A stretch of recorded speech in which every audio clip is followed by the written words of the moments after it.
สัญญากับตัวเองว่าจะเปลี่ยนใจเปลี่ยนแนวคิดอ้อมทางนิสัยในโอกาสปีใหม่ปีนี้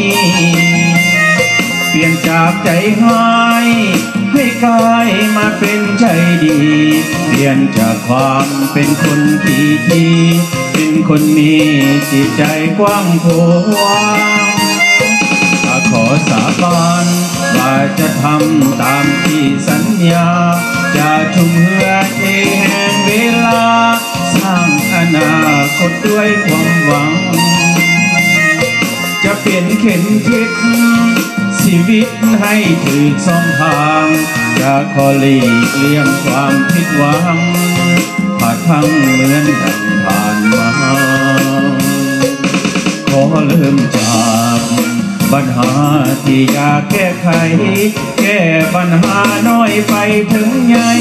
เลิกนิสัยเที่ยวกับเที่ยวบาร์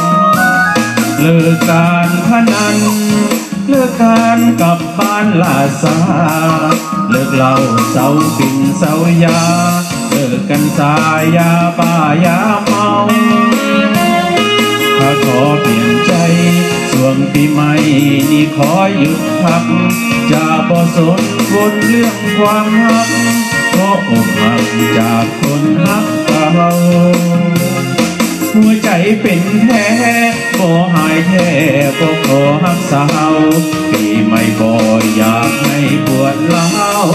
โศกเศร้าเหมือนดังปีไป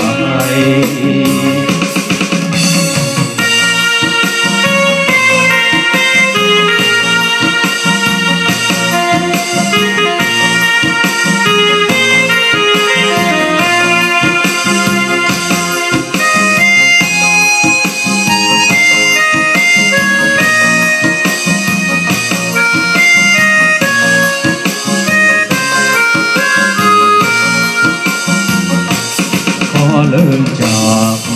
ปัญหาที่อยากแก้ไขแก้ปัญหาน้อยไปถึงใหญ่เลิกนิสัยเที่ยวกับเที่ยวบาร์เลิกการพนันเลิกการกลับบ้านลาซาเลิกเหล้าเสากินเสายา